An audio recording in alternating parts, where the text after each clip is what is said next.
Gotta go home right now.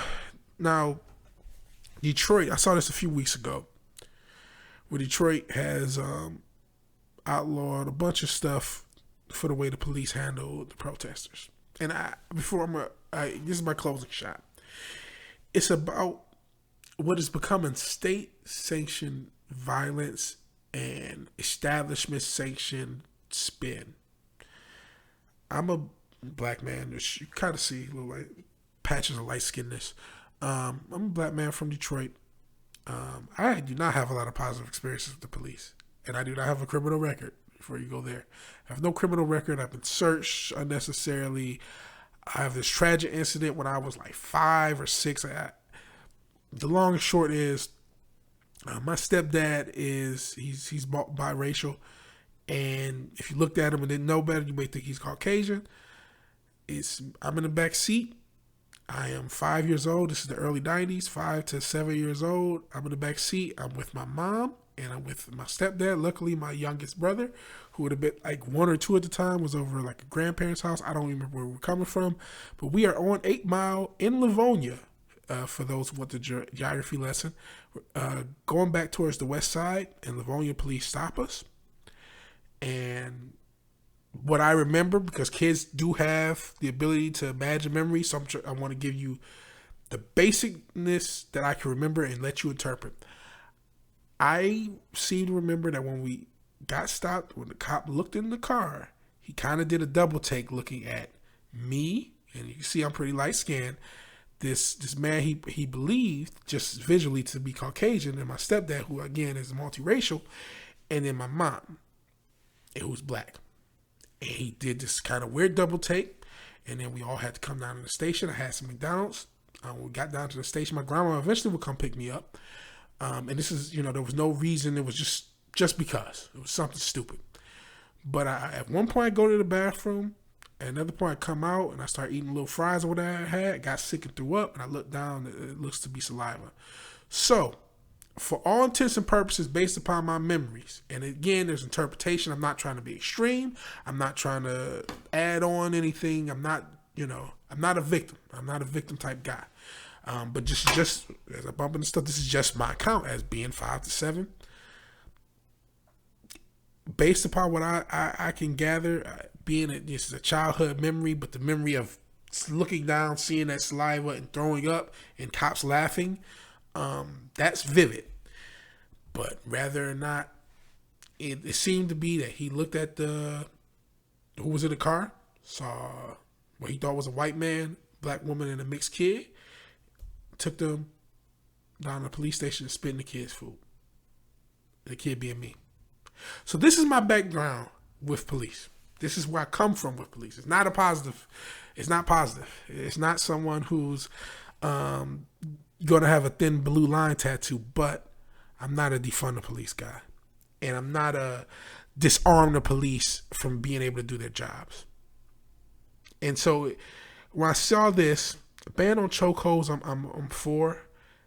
In this establishment of a de-escalation continuum, these are the rules passed a few weeks ago in Detroit. Restrictions on firing at and from a moving vehicle. Measures for reporting when an officer threatens to use force. Requirements for officers to intervene and report where officers use excessive force. Creations and considerations for vulnerable people who are unable to comply with verbal commands. Requirements of quarterly reporting on use of force, etc. There was some more inflammatory stuff which I can't find. Reading that sort of stuff, I'm not necessarily negative on it, but there was a lot to limiting. This just doesn't show that. I really wish I could find. Let me see if I can find it. There was a lot more stuff. I can't go back. Damn it. It was. Ooh, voice is really dry. Really should have. Oh, I do got water. Sorry about that. Hydrate or die. There's a lot of language. This doesn't show as much of it because it's kind of sugarcoated, and we see how the media can sugarcoat things. But it's basically restrictions on how they're supposed to interact with protesters. And listen, like I said, I don't like police. I wasn't a huge fan of the vans, even though a lot of my people had to deal with that for years. the Hop Out Boys, and the fact that some of these goofy protesters had to deal with it, it is what it is. But I'm not a police guy. I don't want the police to be choking people. I don't want the police to have, the power to beat people. But I don't like the state telling the police how to do their job in a way that's just this political. There's been too much state-sponsored violence. So, like I said, this article doesn't do as well, but it was in my home city, and the fact they had all these restrictions. The training stuff is okay. The require of minimal reliance of force is really the issue. It's like, how do you stop a riot without force? And let's go to Lancaster. And yes, this bail was lowered, but the riot stopped after the initial arrest. If you remember, this was last week. 9 of these protesters. Let me see, 9 or 13. Oh, so some of the protesters still have their bail at $1 million. Excuse me, but Lancaster, Pennsylvania, arrested protesters, set bail for $1 million. The protest stopped. The riots stopped. And now they've since lowered it to still high, but between $25,000 and $100,000 bond, and some of the bail amounts are unsecured, so that means you don't necessarily need money up front. So they actually have de-escalated from that $1 million. But I believe just the fact that they set those original bail amounts as high as they did, I think that scared a lot of people off. I think force is needed. I don't want martial law. I don't want the government to have all the powers on earth, but goddamn it, I don't want buildings to be burnt down.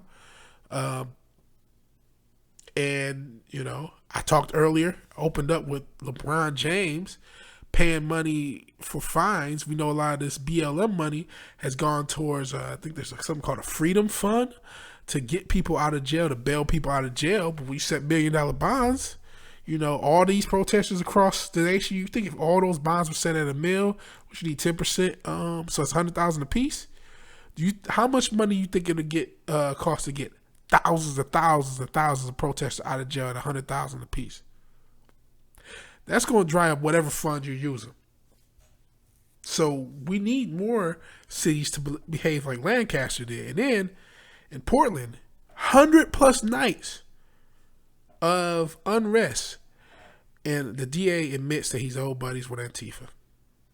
And keep in mind, this is also the same city where Annie Noe was attacked by Antifa and nothing happened.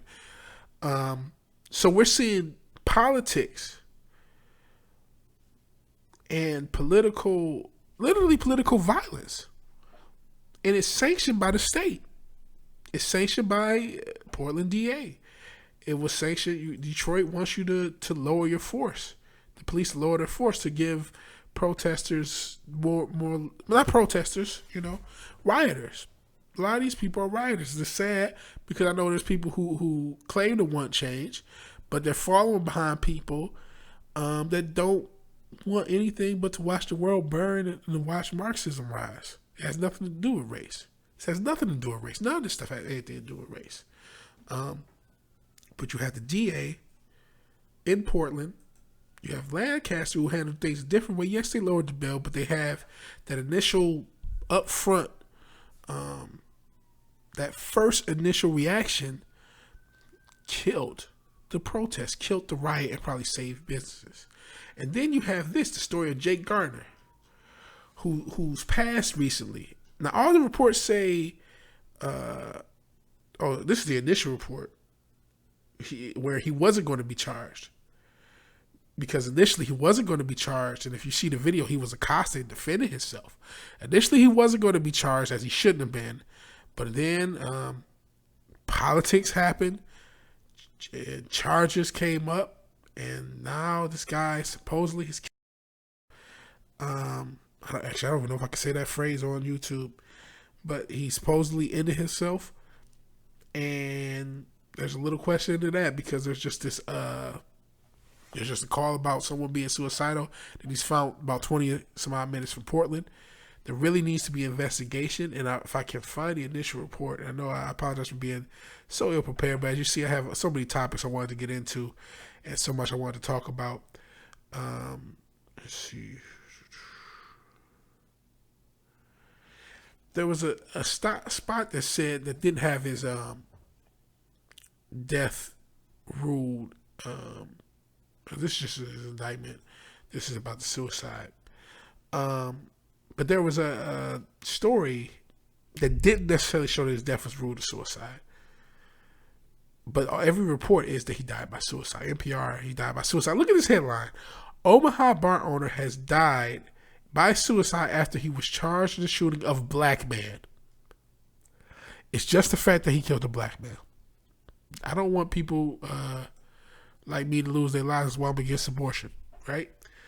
But this man was defending himself.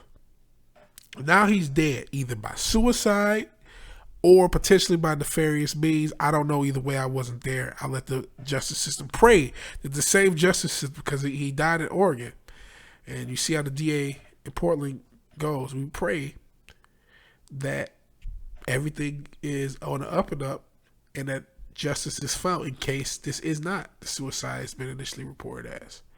And all the media can tell you is that he shot a black man. They can't tell you the potential self-defense. They don't show you the video. You can look online to find a video. He was accosted first.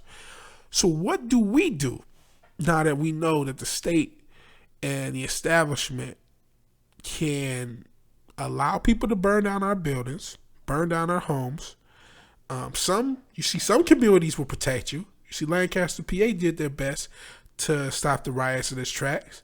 And you see other communities will not only not protect you, not only are encouraging the police to be defunded like they're doing in Portland, but are also connected to the actual people protesting when you have a DA connected to Antifa. And when you add in all the mobilization that's happened with all these riots, and you add in there's instances of rallies being stopped by BLM, Trump rallies and stuff like that, them attacking people. It actually happened to a content creator. I asked her if I could use her footage. She didn't get back to me, so I'll leave that there. Maybe you know who I'm talking about. But a few weeks ago, Dallas, there was a protest or counter protest that turned violent at the hands of BLM. And the state encouraged or functioned or sanctioned. Now you have some people, Nancy Pelosi finally said something about the violence. We still had Jerry Nadler saying Antifa is a myth. I know this is a total departure, and I know trying to get everything in one go is probably going to be rough, but got to grow. But what do you think about that? What do the people do about this? What do the people do when the deck is stacked against us? We're not allowed to defend ourselves. If we're the wrong color when we defend ourselves, now it's a racial issue. The media is spinning things. The DAs and the police department, a lot of these police departments will let riots happen. I've lurked in the Portland Reddit because I like lurking, when leftists lurk to really see what they think, to kind of get an on-the-ground view, because I don't like having just one opinion. It's just not good. A lot of them will complain and say, well, okay, it's not as bad. The protests aren't as bad as you think, but police response is down. I'm like, well, you wanted to defund the police, so that's going to happen. But, you have police being inactive. You have DAs with connections. You have the state always, trying to make police, the police that are actually trying to be active, trying to curtail them even more. What is the answer? I mean, outside the Second Amendment, of course. What answer do we have? And what do we do to stop this? I mean, a lot of people, they think they're just going to go November 3rd. They're going to hit Trump and everything is going to be better. That they voted, they're going to vote their Republican ticket. They're going to walk out their booth and, jets will fly over, the flag will go in the air, and freedom will reign out because Trump wins again. Dude, I don't know what's going to happen with this election, but regardless of what's going to happen with this election, it is not ending November 3rd. It's not going to end in November at all. Regardless of what's going to happen in this election, it ain't over November 3rd, regardless of what happens. And the state of the politicization of everything. There's even a job site, Unwoke. And no, I'm not on the woke side of things, but I am not on the separation side of things either. I'm not on the divisive side of things either. I want to de-escalate a race war, de-escalate a civil war, de-escalate a world war. I've said that multiple times on this channel, and I'm holding to that. And in order to do that, we cannot have politically sanctioned violence. We cannot have politically excused violence. We cannot have spin.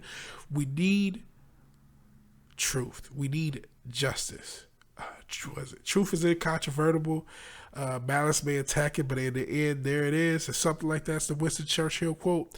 The truth is the truth is the truth. We don't need spin. We don't need BS. And we can't live if wrong think means you're allowed to be transgressed against. If it's for this man to have been charged with self-defense or charged with manslaughter with a case of self-defense is to say you don't have the right to defend your property. And the police don't have the right to do anything to stop looters. And if the looters do get caught, if they're in the wrong city, the politically wrong city, you better not be a Trump supporter in Portland, because if the looters get caught, they're going to get ran out. And it's like there's a simple way to handle this. Lancaster's already showed you the way. This is the way. You gotta attack hard against these rioters. And people who are protesting, if anybody's watching this now or in the future, they're all for they want this change, which hasn't been clearly defined. They want BLM to be the movement they think it is. They think it's the civil rights movement of the 60s. It isn't.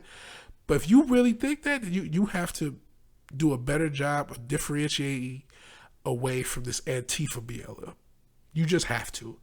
Rather it's a new group, new organization, which is what I would suggest, because Black Lives Matter and this whole establishment, this wicked establishment all together are doing nothing but trying to shatter and divide the American people at our core. Like I said, look at this article. Just look at this headline. He was shot. He was charged in a shooting of a black man. He shot a black man. So clearly he must have been racist. But if you look at the video, he's trying to talk. He's trying to convert it out. He's being accosted and he defends himself. And now he's dead. And how many more people are going to die before we stop allowing and encouraging politically sanctioned garbage? We should not allow violence just because they're on the right side of history. And it would be no different if it was the other way around. If it was nothing but conservatives and there was conservative groups being allowed to do all this stuff. It's just sickening. And I don't know what the end game is for us as the average citizens. The only thing I can think is, hey, my local municipality, I'm blessed that we're not having to deal with this, at least to this extent. All you can do is pay attention to your local government.